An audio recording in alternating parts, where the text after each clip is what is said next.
You're listening to iCannabisRadio.com.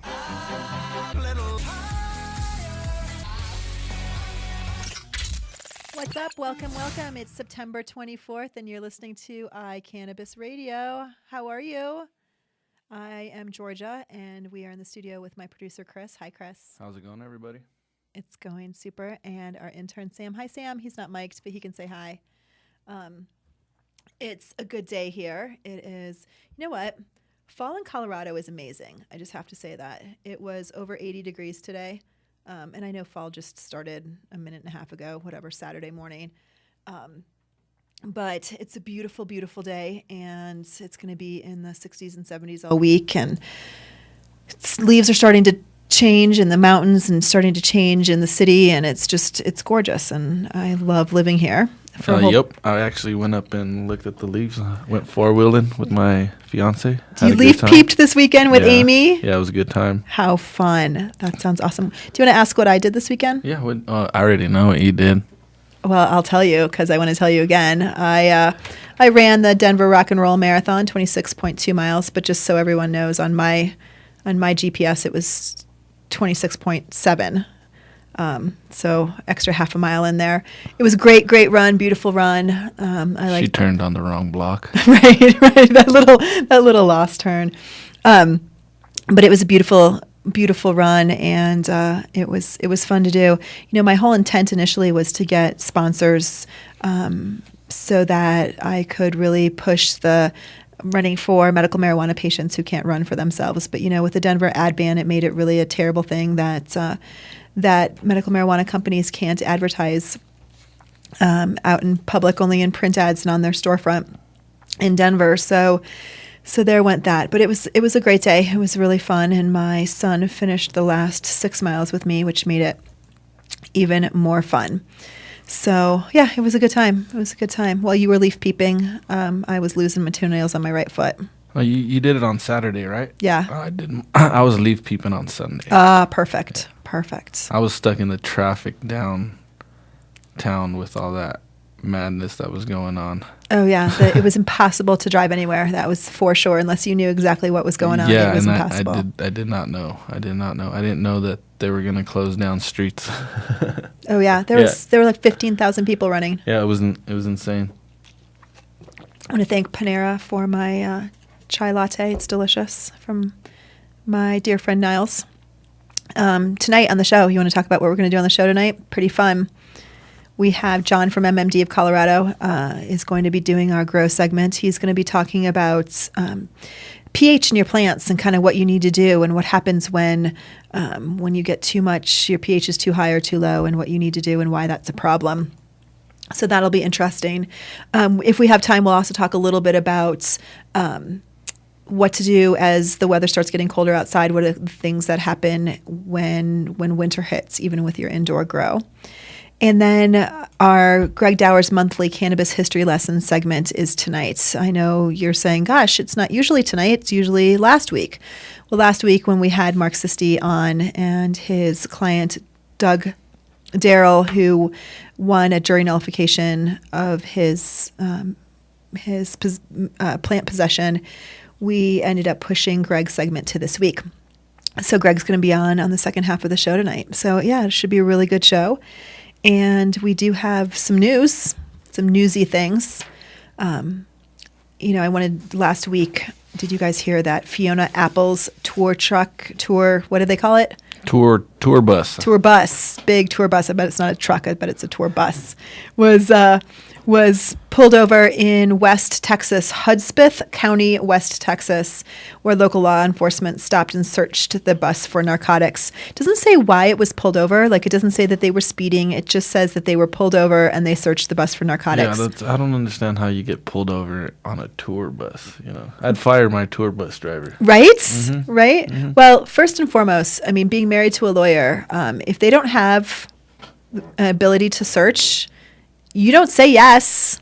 So it kind of makes me wonder why exactly they were searching. Mm-hmm. And apparently they searched and found in a backpack way in the back about 1.5 ounces of marijuana flowers and 1.5 ounces of hash. Now, in most places, hash alone is felony possession. They call it very different things, and so she's kind of in some deep doo-doo.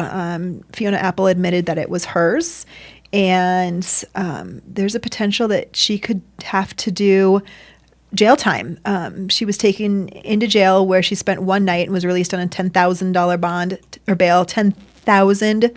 Wow. $10,000. I'm not going to Texas anytime soon. No kidding. And she faces a minimum of 2 years and a maximum of 10 years in federal prison for the offense. Pretty crazy. Interestingly enough, both Snoop Lion, formerly Snoop Dogg, and Willie Nelson got away with kind of nothing when they both got busted. So hopefully Fiona will also kind of get away with nothing. I think what's so interesting is that, when you think of tour buses, I mean, don't you think of there being drugs on tour buses, all kinds of different drugs, and if all they found was some marijuana, I mean, that's so nothing. Yeah, that's nothing at all. It just feels pretty ridiculous. So poor Fiona Apple. I don't know what we can do to support you other than to say we don't think what you did was a crime. And unfortunately, being in West Texas, I think being just about anything other than a white male is probably a crime. So yeah, there's that.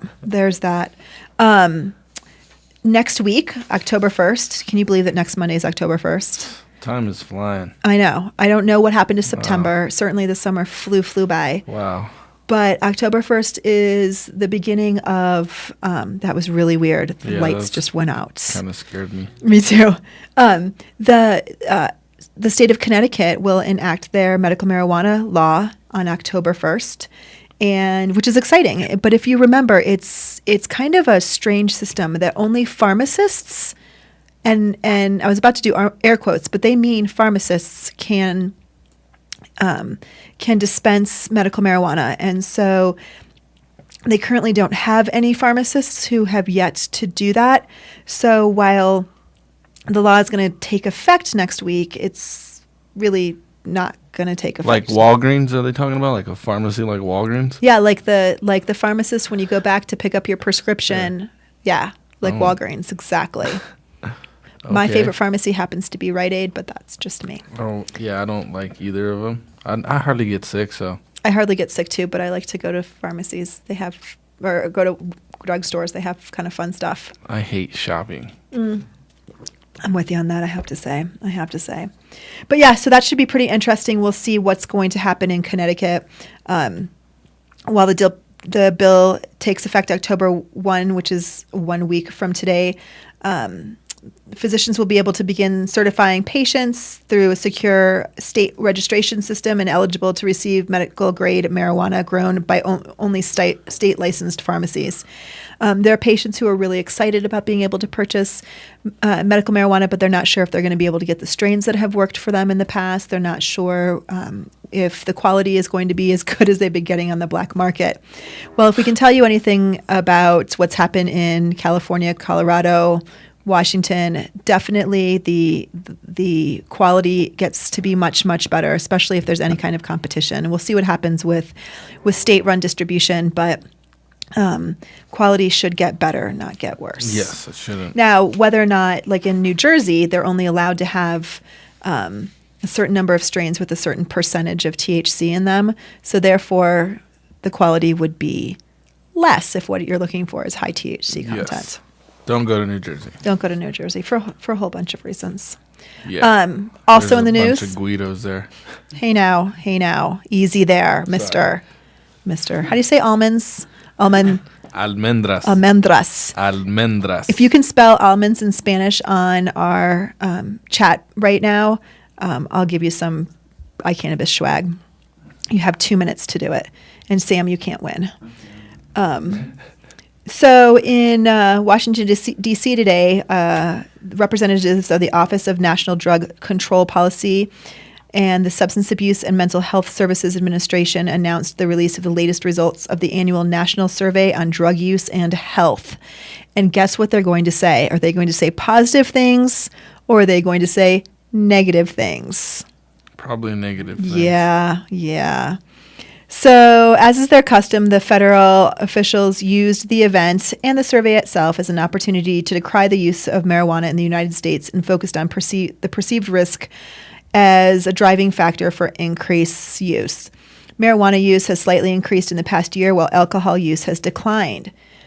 Quote, once again, the federal government is trying to blame attempts to reform our marijuana laws for increases in use, completely ignoring the fact that arresting people for marijuana is obviously not stopping anyone from using it, and that education, not arrest, is responsible for decreases in alcohol use over the past year, said Morgan Fox, communications manager for the Marijuana Policy Project.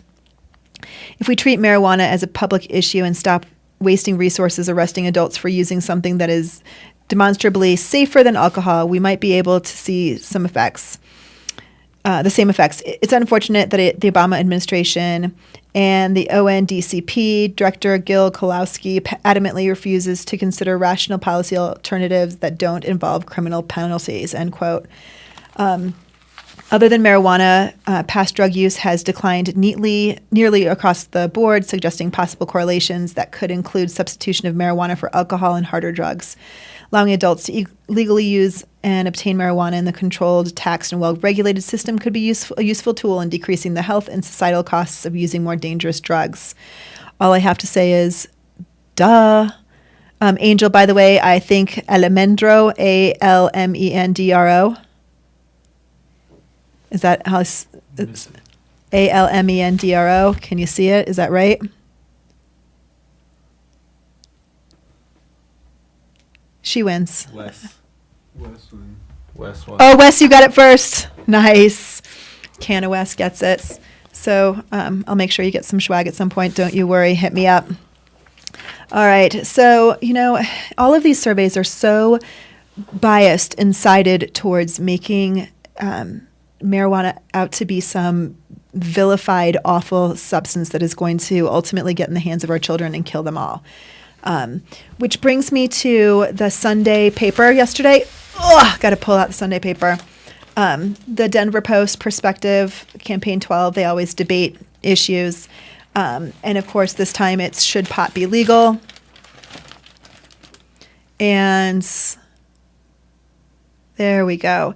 On the pro side, of course, we have our dear friend Betty, who does a wonderful job, and then Ken Buck does the no side.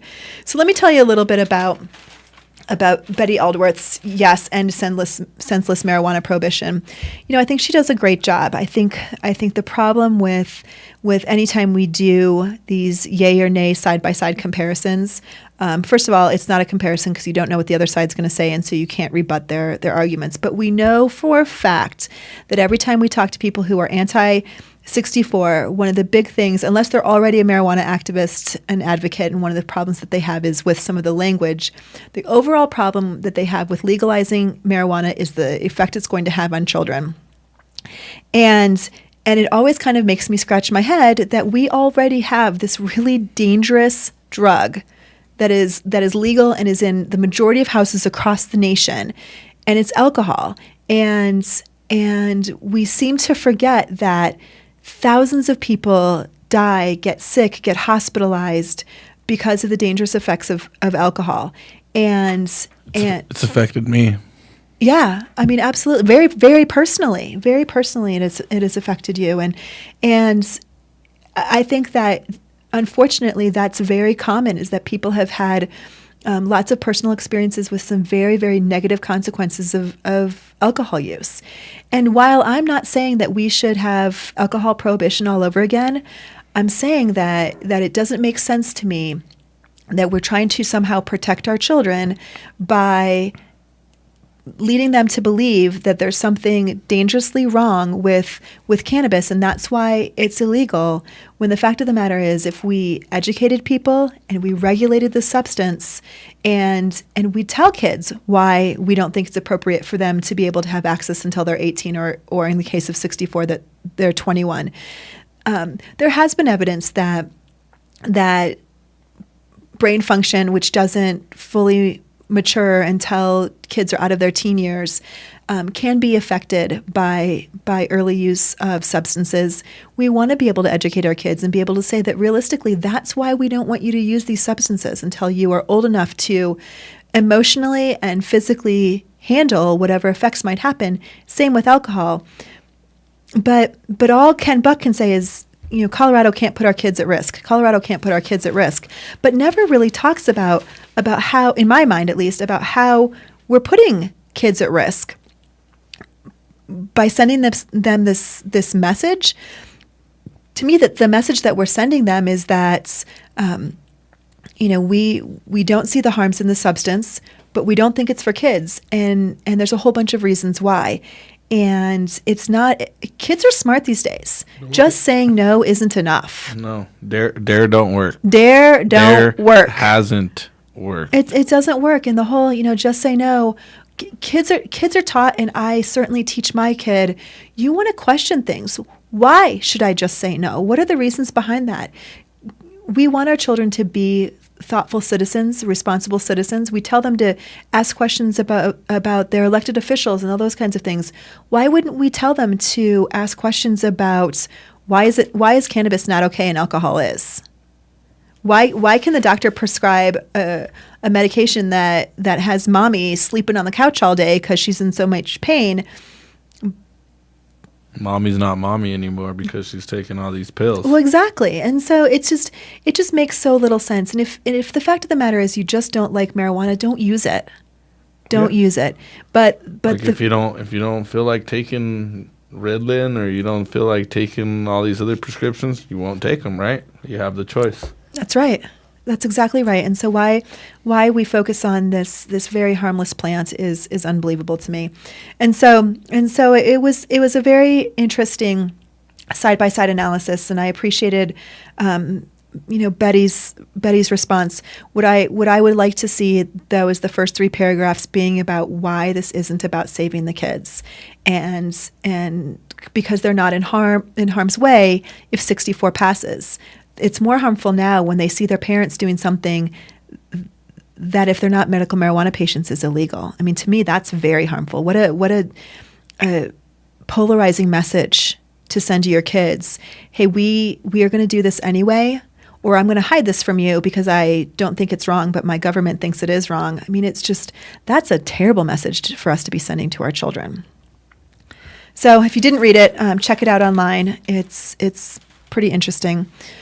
We are going to take a quick 1.5-minute break before we have John from MMD on to talk about some grow stuff. And so if you have your grow questions, please go ahead and send them to us on the chat line. We are going to take a break, and we are going to thank Nodo Urban Garden Supply, our wonderful urban grow store, has all of your grow needs. If you are a hydroponic grower, they've got you covered. Please remember they are located at 1330 27th Street, in between Walnut and Larimer on 27th, downtown Denver, about 4.5 blocks northeast of Coors Field. And the season is about to wrap up, so definitely go and visit our friend Levi, who runs Nodo Urban Garden Supply. And you can visit them online, NODO urbangardensupply.com. They have all kinds of wonderful things, and they are so knowledgeable about your indoor, and whether you're a commercial grower or whether you are just a hobby grower. They've got all the things that you could possibly want. Plus, they give away free compost tea to all of their customers. So you definitely want to come get the hookup with that. You're listening to iCannabis Radio, and we will be right back. The law offices of Whitson, Maiden, and Matz provide criminal defense, medical marijuana defense, and advice about setting up and running medical marijuana centers, optional premises cultivation operations, and infused product manufacturing businesses throughout Colorado. With offices in Denver and Aspen, we can offer assistance throughout the entire state of Colorado. Give us a call at 303-831-8188. That's 303-831-8188. Or visit us online at warrenedson.com. Are you a medical marijuana patient or interested in finding out how to become one? Contact Mile High Wellness, where your care is our concern. Conveniently located on Hamden and Tamarack in the Whole Foods parking lot behind proof of the pudding. Mile High Wellness offers a wide variety of edibles, hashes, and some of Colorado's top strains. Mile High Wellness, where your care is our concern. 3525 South Tamarack, Suite 110, on the corner of Hamden and Tamarack. 720-382-8516. Mile High Wellness, where your care is our concern. Let's face it, rules and regulations are complicated, especially in the field of medical marijuana. Let Medical Marijuana 101 help you get through the compliance process. We can also explain to you your employment requirements, your employees, and your business. But our work doesn't stop there. Our experience in cultivation ranges from the design of grow rooms to the diagnosis and resolution of grow problems. Visit us at www.medicalmarijuana101.com or call 303-388-7706. That's 303-388-7706. Are you a runner? Are you a runner who supports marijuana legalization? Run on Grass is a group of athletes actively seeking to change our marijuana laws. We speak the truth about cannabis, bringing the message through our feet to new ears. Check out runongrass.com to find out more about us, our events, and how to join up or how to sponsor a runner. If you're in the Denver area, please join us for runs or start a group in your area. Running not your thing? Any sport can do it. On grass. runongrass.com.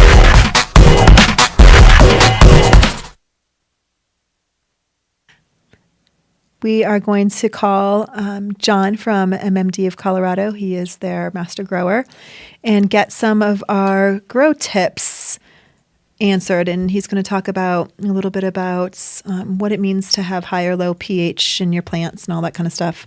So right now, little Diesel is licking my hands, and it's kind of grody. Cute little dog. We'll see where John is when he answers the phone. Please answer, John.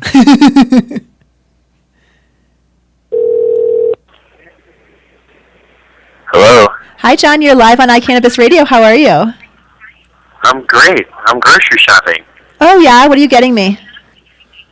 Let's see. We've got Pop-Tarts and Pringles and Oreos. No, I'm just kidding. I was going to say, that's not your grocery cart. For you, it would probably be brown rice and broccoli. Oh, thank you. That's perfect. I love it. So I just told everybody that we were going to be talking about the exciting topic of pH. It is exciting. It's really exciting. It's So- the way you dial in your grow and become a master of your craft. So what does that even mean? What is pH, and what does it do? Well, pH is it's actually not an exact number. I mean, we read it out as exact numbers, but it's more falls along the line of the continuum. And so there's a range where some plants do better than others.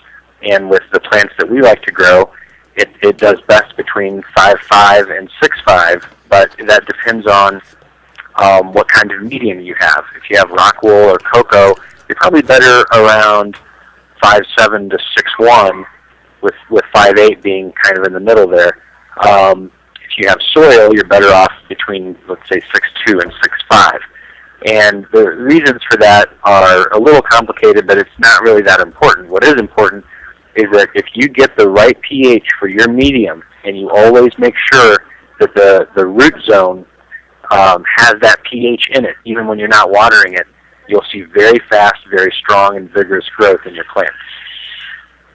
So what do you do when it's off? Well, when it's off, you get problems. And sometimes, what happens is if people misdiagnose their problem, they often make it worse. For example, if your pH is too low or too high, you're going to be locking out some nutrients that your plants really need. One of those that's very important is nitrogen. Yeah. And so if you have, let's say, a pH of 7.0 and you're growing in cocoa, it's going to look like you're locking out nitrogen. So you think to yourself, oh gosh, I don't have enough nitrogen. I better add a supplement to my nutrient mix that puts in more nitrogen. And well, when you do that, because you're not addressing the real problem, you're creating another one on top of that. Because you're adding more nutrients, as you water that into the medium, you get salt buildups, which become toxic. So now you have a pH that's out of balance, and you have a toxic buildup of salt in your medium. So the only way to correct for these things is to flush. Okay. And in some mediums, you want to flush with completely clear and pure water, and in others you want to use a light nutrient solution. Typically in hydro, in cocoa especially, but also in rock wool, it's best to use a light nutrient solution. But let's say you're growing in a 3-gallon pot, and you've got all these mysterious problems. The way to test for this is you need a pH meter. Okay. An EC meter and a ppm meter also help, but a pH meter is much more important. And you water with just enough to get runoff out of the bottom of the pot. Now, the solution that you're watering with, you have to pre-test to know what the pH going in is. Okay. So let's just use our example of cocoa. If we pour 5.8 nutrient solution with, let's say, 200 parts per million of nutrients into the cocoa medium, and we collect the runoff, and then we measure it, and it comes out at 6.8, then we know that the medium is actually at 7.8. Now that's a little confusing, but what it's, because you poured in something that was lower and you're getting out a higher number, you have to add that lower number on top of the higher number. So it's the concept here that's important. If you're pouring in a solution of pH of 5.5 and it comes out at 6.0, then you know the medium is resting at 6.5, which is too high for cocoa and rock wool. Yeah. But just right for soil. So the way to correct this is to flush. And to flush, you have to put 3 times the volume. Wow. I know I'm throwing a lot at you, Georgia, but You're okay. you got to put 3 times the volume of the pot size. So if you're growing in a 3-gallon pot, that means you need to put at minimum 9 gallons of water through there to break. There's a buffer, and it's kind of like armor. And so to break that, you got to put a lot of properly pH'd solution through that root zone medium. And that's 3 times the size of the container. If you're in a 5-gallon container, then you got to put 15 gallons of water through there minimum. All at one time or over time? You can do it. The plant's roots can only be submerged for around 20 minutes before you really start to hurt the plant. So what most people do is they'll give it 1 gallon at a time, over and over. They give it a full gallon, let that drain out. A couple minutes later, come back, give it another one. It's a very laborious process, Yeah. but you can save and transform your garden if you dial in your pH. So I have a question from our chat room that asks if there's if the pH differs depending on the water temperature, cold water versus room temperature water, if that affects it at all. Not especially, but what does happen is that your meter will not operate as effectively at temperature extremes. So if you've got water that's 60 degrees, which is a little too cold for plants, and then you measure that, and you measure water that's 80 degrees, you're going to get different readings because you're kind of shocking the probe. So that doesn't mean that the pH is actually different. What's the ideal water temperature? Well, I like mine a little cooler than most. I mean, anything in the lower 70s is going to give you what you're looking for, and it's also going to prohibit root zone issues like pythium and root rot. But the idea is to deliver as much oxygen with your waterings as you can. And so the colder water is, the more oxygen it holds. I like to get around 65 degrees myself. Wow, but that's unusual. Well, it's not terribly unusual. A lot of people use chillers, and I just use a big block. I take an empty nutrient container and fill it up with water and freeze it and put it in my reservoir when I'm making up my solution. And if it feels just a little chilly to your hand, you're good to go. The warmer water is, the less oxygen it holds, and the more likely it is to spur on pathogens that may be in the root zone, like pythium, which is a terrible root zone issue that you don't ever want to deal with. So on a slightly different note, I have another question from the chat room asking, is it worth doing a 3-plant grow? Is that even worth it? 3 plants? Yeah, growing their 3 plants. I guess it depends on what your motivation is. You can if you're growing for yourself as a patient, and depending on your equipment, you can do really well. You can yield a substantial amount off of 3 plants and potentially set yourself up for the better part of the year. And isn't doing something small like 3 plants, I mean, you can really give them all of the amazing attention that these plants need. I mean, it's so, talk about laborious. I mean, just the fact that I know that you personally look at, touch, and examine every single plant every single day. And if you have 3 plants, you can really keep an eye on them and make sure that you're catching early on anything that could be problematic. That's true. The fewer plants you have, the more time you can spend with each one, and also generally, the larger you can let them become. This is not a hard and fast rule, but a lot of times the bigger a plant is, the more hardy it is, and the easier it is to grow, and you'll typically do fairly well off it. That's not to say a big plant always yields more than a little plant. I'm not saying that, but you especially novices tend to do better with a plant that they let get a little bit bigger. And you want to watch out, because if you let it get too big for your space, when you throw the plant in the flower, it'll stretch, and you may find that you've got far too much plant for the limited ceiling height that you're dealing with. Yeah, good point.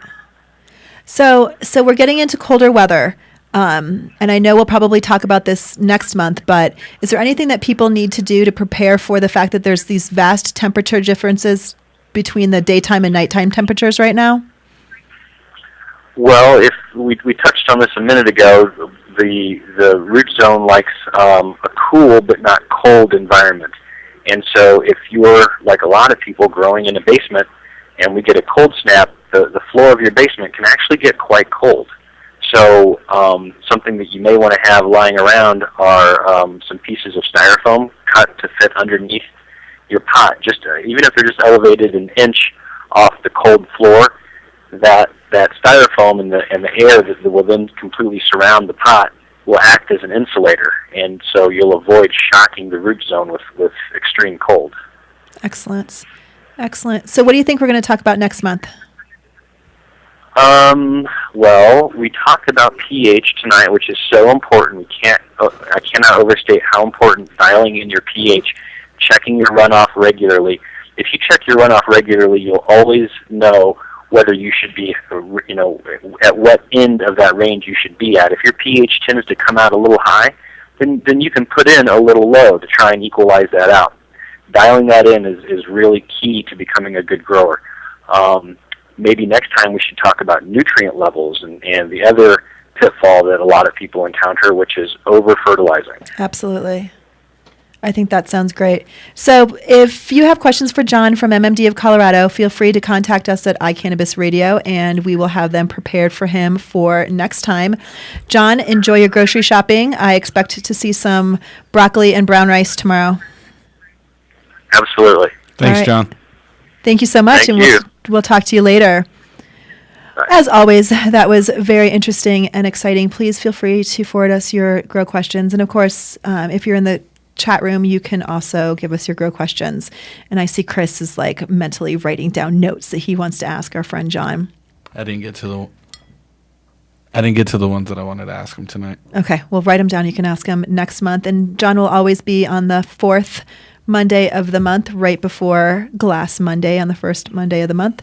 But we're going to take a break, and we want to send you to visit Medical Marijuana of the Rockies, your mountain source for meds. They also have some of the best immature plants in the state. You can see their ever-changing strain selection and their clones that are available at mmrockies.com. That's mmrockies.com.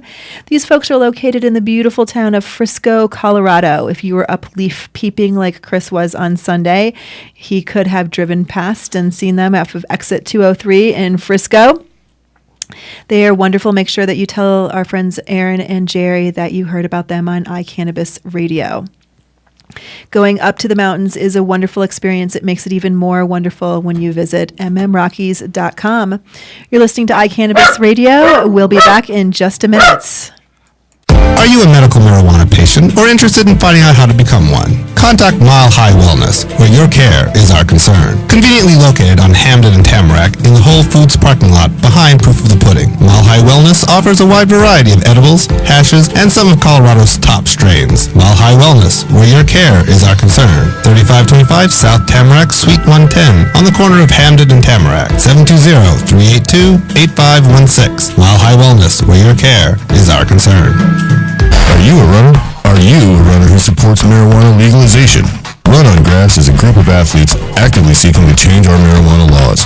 We speak the truth about cannabis, bringing the message through our feet to new ears. Check out runongrass.com to find out more about us, our events, and how to join up or how to sponsor a runner. If you're in the Denver area, please join us for runs or start a group in your area. Running not your thing? Any sport can do it. On grass. Runongrass.com. Let's face it, rules and regulations are complicated, especially in the field of medical marijuana. Let Medical Marijuana 101 help you get through the compliance process. We can also explain to you your employment requirements, your employees, and your business. But our work doesn't stop there. Our experience in cultivation ranges from the design of grow rooms to the diagnosis and resolution of grow problems. Visit us at www.medicalmarijuana101.com or call 303-388-7706. That's 303-388-7706. The law offices of Edson, Maiden, and Matz provide criminal defense, medical marijuana defense, and advice about setting up and running medical marijuana centers, optional premises cultivation operations, and infused product manufacturing businesses throughout Colorado. With offices in Denver and Aspen, we can offer assistance throughout the entire state of Colorado. Give us a call at 303-831-8188. That's 303-831-8188. Or visit us online at warrenedson.com. Hi, we're back. You're listening to iCannabis Radio, and I am Georgia, and we're here with Chris. And, you know, I love this segment. This is Greg Daurer does our Cannabis History Lesson segment once a month, and, you know, we had to push it off. It's normally the third Monday of the month, and we pushed it off. Thank you, Greg, for I'm accommodating. excited. I'm excited for this one, too. Sure. Yeah, it's good to be back. Greg, we've done this before, but tell people a little bit about your how you became the activist that you are. Well, I became an activist in the early 90s. I always supported marijuana legalization and reform, but in the very early 90s, very end of the 80s, it seemed like just the government was coming down on more and more people. There was like grows being raided. People were unable to get medical marijuana for things like glaucoma. And we all came together at first over a bill in the State House that would have recriminalized marijuana. That is actually, I think, what brought people together really for the first time in the modern era of marijuana activism out here in Colorado. So we got that bill, the noxious part of it taken out, and became cohesive after that. It was a large collection of liberals and conservatives and libertarians, and people just pissed off at what was going on. And then there was a statewide initiative in '92, and 2 years of the first hemp tours in Colorado, of noted speakers coming to Colorado and discussing the issues about hemp and medical marijuana and the history of marijuana, and the first getting out there in the public and presenting it to them, or getting in their face at certain times, you know, like out at different events like People's Fair or Taste of Colorado in Denver. People were just doing it statewide because we had this statewide initiative. And I think it was that early ground of everybody becoming more educated, including myself, and educating others, that led to, you know, the passage finally in 2000 of the Medical Marijuana Initiative. I mean, there was certainly a lot of work that those folks who got that passed put into it, but there was a lot of groundwork laid in the years previously. Excellent. And you've been a freelance writer. That's right. I used to write for High Times. I still do actually occasionally from time to time, come to think of it. I've got a piece before them right now about a musical act. I always wrote about arts and culture and how different writers and musicians and visual artists related to marijuana and also their work, because they seem to be very creative people. So that was my gig. I've written for Kush Magazine. I've written for other magazines too, the art magazine Juxtapose, Salon.com, the Huffington Post. I'm also a singer-songwriter myself, so I'm still working on music in the studio. That's what I do. I spend a lot of time about that. I've written a novel and have started a second one. Wow. Looking to get that one published, at least online, towards the end of this year, my first one. So. Excellent. Well, we'll be excited to talk about that in one of these times. Yeah, and I'm really excited tonight because we're talking about Hunter S. Thompson. Wonderful. In this history segment. Hunter S. Thompson was a journalist. I, along with many, many people, drew inspiration from his work. I know I wanted to get somewhat into journalism because I'd read his books like Fear and Loathing in Las Vegas or Fear and Loathing on the Campaign Trail 72. He was a Colorado resident. He was born in Kentucky in 1937, but in about 1967, approximately then, he moved out to Aspen, Colorado, because he'd written about the Hells Angels and was involved in the Bay Area and San Francisco and the rock and roll world, and writing about the Hells Angels, an outlaw motorcycle group who he spent time with. So he was in San Francisco during some pretty heady times, and he saw how it deteriorated. And a lot of people moved out of San Francisco around that time. He felt the scene had gotten co-opted. There was a bunch of hucksters and greedsters, as he would call them, moving in, and a bunch of really noxious drug use. And so he actually, noted as a multi-drug user, set out for greener pastures. So he made his way to Aspen, Colorado. And then he saw what he thought was the scene turning there. He didn't like the notion of development taking place, big 4-lane highways bringing more and more tourists in. His idea, along with some folks, was to hopefully seize power, turn Aspen into a green zone, make it only accessible by bicycles, stuff like that. He didn't succeed, but he ran for sheriff in 1970 on the Freak Power ticket. What was that, the Freak Power? Well, the Freak Power ticket was their uprising in Aspen. He basically came out of a time when young people, because of the Vietnam War and such, were very turned off by politics, and dropping out was in its heyday. People didn't want to vote, thought all politicians were noxious, but what are you going to do to accomplish change? And they knew that they had to do something politically because they didn't like the power structure in Aspen at that time. So they came very close to winning in 1970, or maybe it was 69 when their it was probably around 70. Their mayoral candidate lost, but then they just start to get people into office, and he was responsible for befriending a lot of the sheriffs who followed, like his good friend Bob Browdis, who we've seen at many normal conferences. Hunter was also a big supporter of marijuana law reform. He was on NORML's board early in the day. He was a very respected political writer.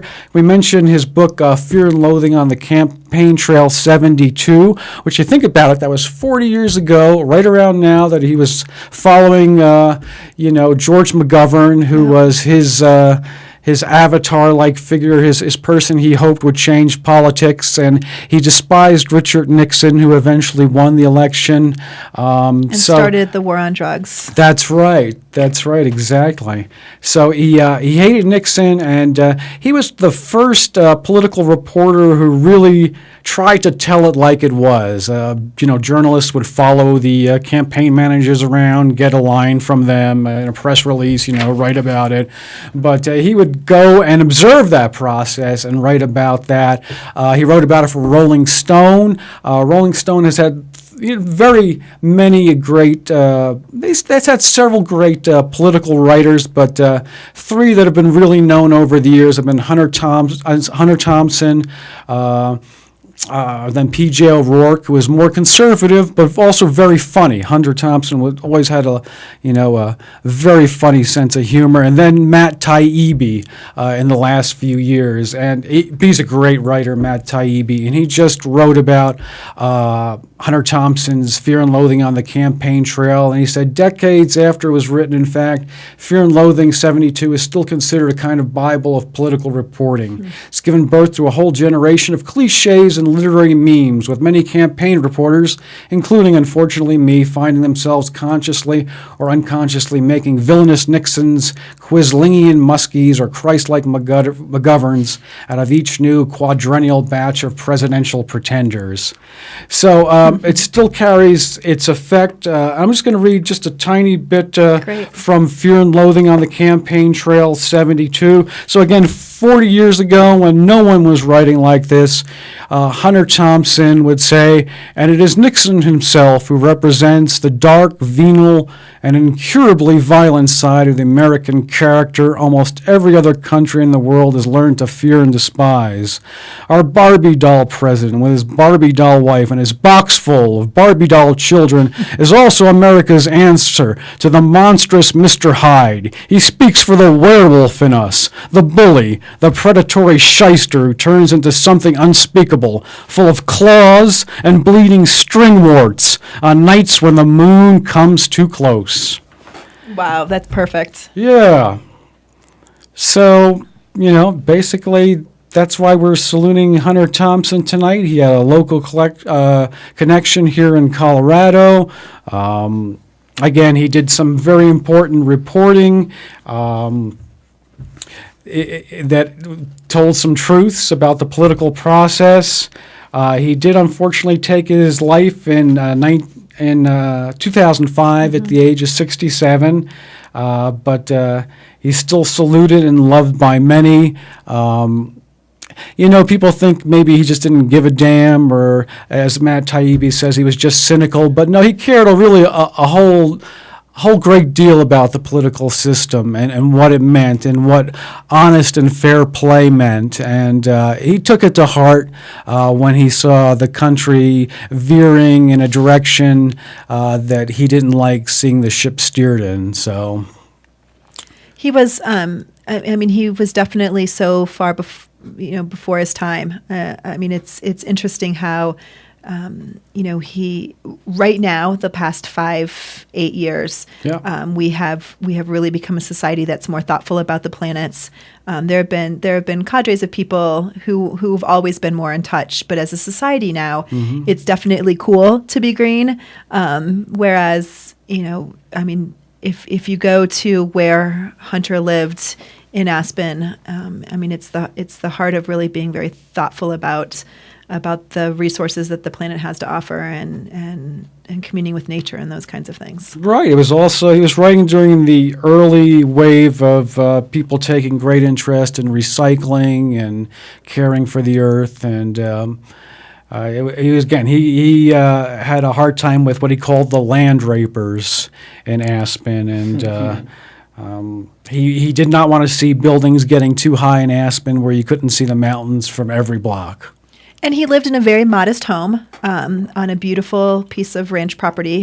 His home was not lavish or large or amazing. The views were large and beautiful and amazing, but the home itself was just a nice, beautiful home. It isn't a mansion. It's not it's not something that is anything other than what should be on that property. It's not more than he needed. No, I agree. I just got to visit it just a few years ago for the first time. I always wanted to get an assignment to write about Hunter, but I never did.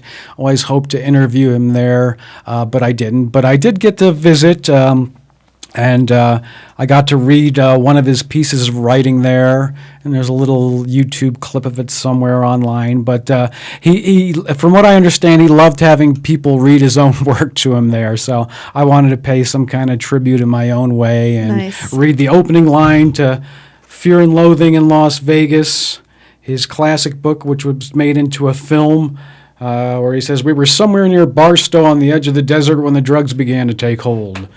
I remember saying something like, I feel a bit lightheaded. Maybe you should drive? And suddenly there was a terrible roar all around us, and the sky was full of what looked like huge bats all swooping and screeching and diving around the car, which was going about 100 miles an hour with the top down to Las Vegas.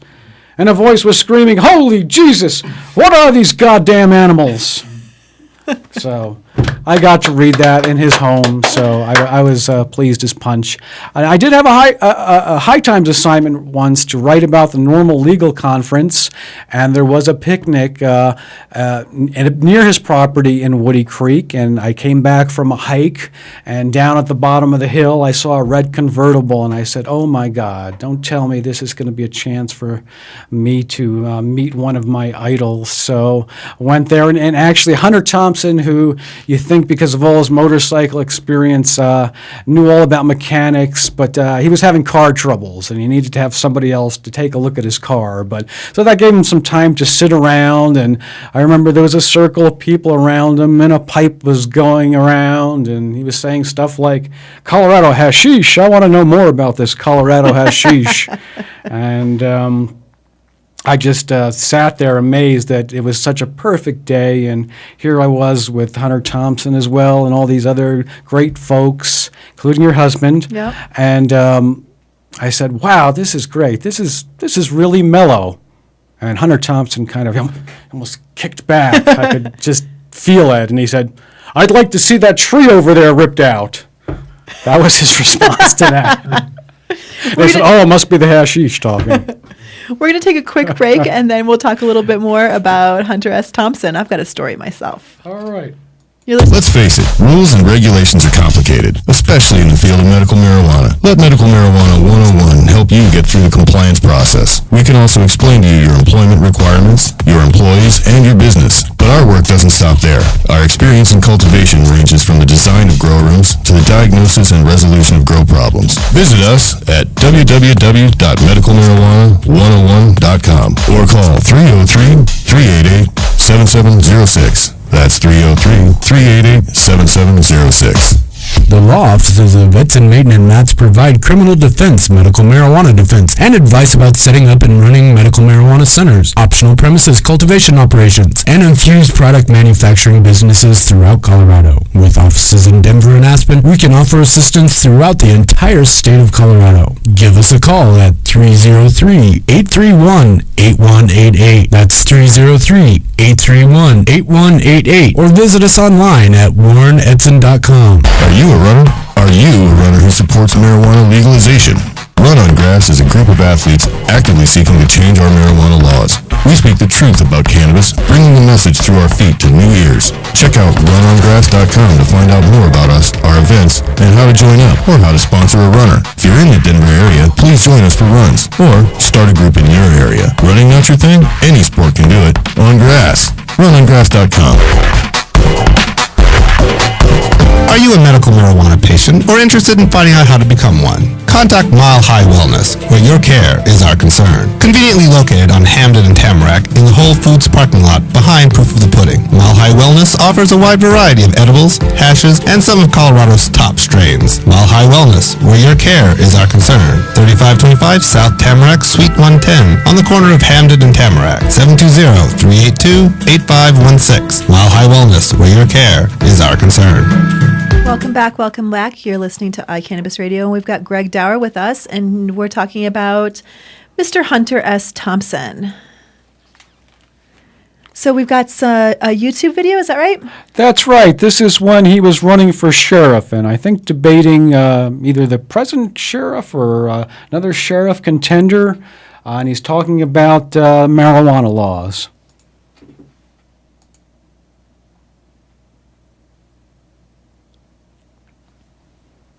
Marijuana that has engendered this lack of respect that that cops complain about all over the country. When you get a whole generation that grows up as felons, and they know the law is ridiculous, and they're told all this gibberish about it, it drives you crazy and makes your brain soft and your feet fall off. Even the police know it's a silly law. It's time that we either bridge that chasm with some kind of realistic law enforcement, or else I don't think it's going to be bridged in this country. We're going to revolution. Thank you, Hunter. Georgia, you said you had a hunter story yourself? You know, I've got a post-hunter story. So my son was about 2 years old, and we were in Aspen, and we were going to go to a picnic at Hunter's house. Hunter's widow still lives there, and I was reading some. Actually, you know, Hunter S. Thompson used to write for ESPN magazine and some of those kinds of things. He did some sports writing, and I read a little bit to my son and showed him some pictures of Hunter, and we went to the picnic, and you know, he's just this little tot running around, and there was this table with it was the table that they were using for the bar, and there were all these booze bottles on it, and there was a photo.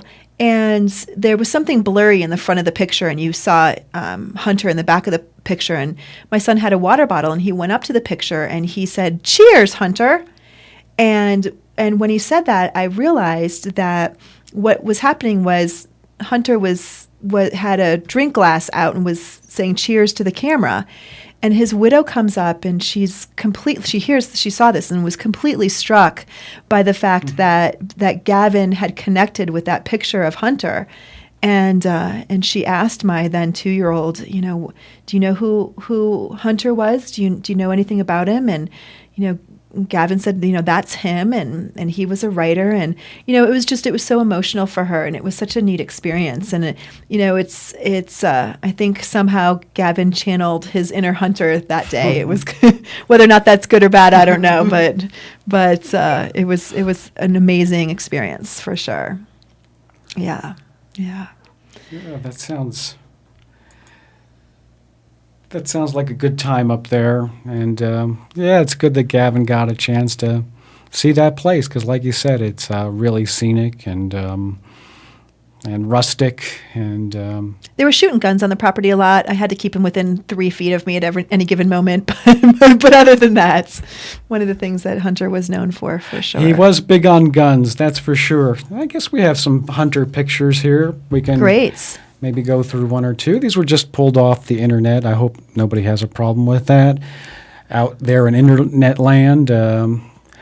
What do we got up? Well, there's the campaign poster when he ran for sheriff. It says Hunter Thompson for sheriff, 1970.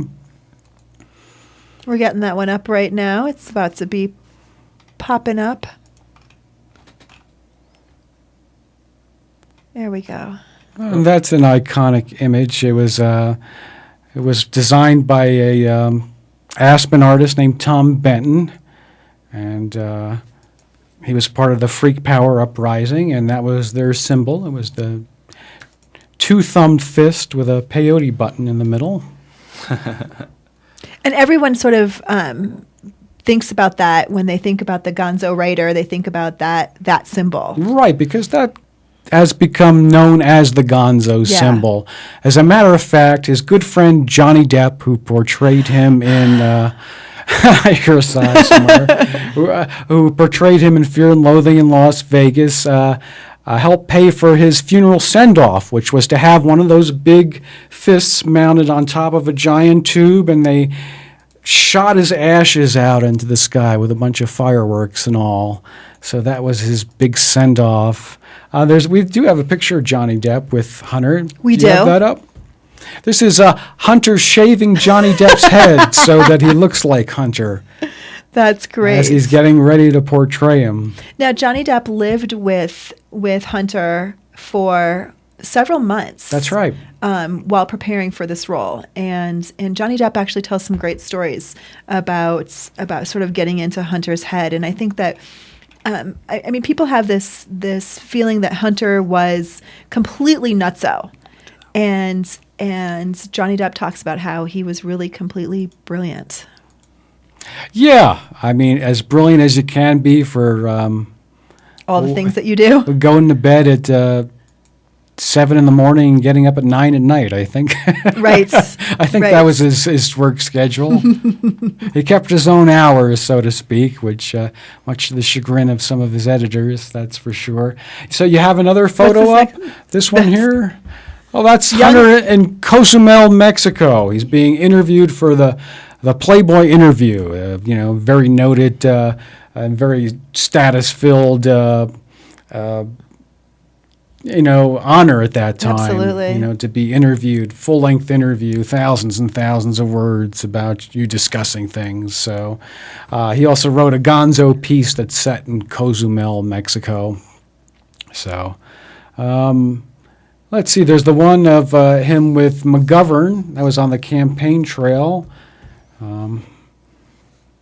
1972-ish. That's right, yep. It was Yep. 1972. Hunter always looked the same. I mean, really, no matter what his age, he always looked the same. I mean, it's pretty funny. That's when he ran for sheriff in 1970. He shaved his head completely. That's the only time he did that, I think, where he was completely bald. You always saw him with some hair on the side of his head and thinning hair on top, or completely gone over the years. But that's when he shaved his head completely for that race. And there's a famous photo of him, I think it was in Time magazine, of him with his shaved head, with a cigarette and a flag around him, standing next to a picture of J. Edgar Hoover of the FBI, who was the director, which is pretty funny because I think he was doing it to tick off J. Edgar Hoover and the political establishment of the time, but he couldn't have known this. It was revealed years after Hoover died, all his quirks and all, but he hated men who were bald, and he wouldn't have any bald FBI agents. Oh, that's So funny. the fact that How Hunter terrible. was completely shaved headed and standing in front of a photo of him must have pissed him off royally. Right. Well, that's a great picture. I love that. While he has a completely bald head, he has some serious eyebrows. That's for sure. He does, yeah. Excellent. Well, Greg, thank you so much. This has been wonderful as It always. has been. Let me just Please. close with a quote from Hunter course. about marijuana. He says, "I have always loved marijuana.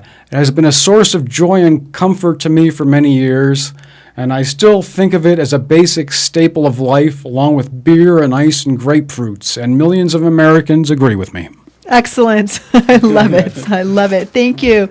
Greg Daurer and welcome. his monthly Cannabis History Lesson. Thank you, Georgia. Thank you. Well, we've got a big week, as always, on iCannabis Radio, and we keep getting bigger and bigger. This week on Tuesday from 6:30 to 8 p.m. is American Weed Realm Radio, of course. Right, Chris? Yes, it is. Yes, it is. And after a teeny tiny hiatus, Sex Pot Radio is back tomorrow with a new show from 8 to 10. Give Jenny Cush all your lovin'. Wednesday, of course, is iDab Radio. iDab, guys. They'll be on from 7 to 9 p.m. And Thursday, you know what? Thursday's got a great lineup from 4 to 5 p.m. In case you are an early listener like I am, we have the Hemp Connoisseur is doing their radio magazine. And if you can't listen to it, you can find it on our website at iCannabisradio.com. Oh, you're so right. Smart boy. Live from 4 to 5, recorded shows right after that. And then in that evening, Overgrow the Radio from 7 to 9 p.m. And then that brings us back to Monday. Next Monday is Glass Monday with the guys from Matters. Don't miss it. It will be big fun. And you know what, you guys? So Paul is thinking that he may not be able to show up because the Cowboys are on Monday Night Football. But you know what? We can put it on the computer for him so he can show up. I'll have it on the computer for him. Perfect. He'll love it. That sounds fantastic. And you know what, you guys, we have another new show starting in October. John Doe Radio is going to be back, and he's going to start on Sunday nights. So be prepared to see some John Doe Radio back with us on iCannabis Radio. Yeah, I want to see Tim Martin back behind the mic. You will. It'll be wonderful. right. Thanks to our sponsors, Mile High Wellness, Noto Urban Garden Supply, Edson Maton and Mats, Medical Marijuana of the Rockies, Medical Marijuana 101, and of course, my favorite, Run on Grass. Georgia, we're in the studio with Chris, Hey, guys. Sam, and Greg, and you will see us next week. Thank you so much. Bye-bye.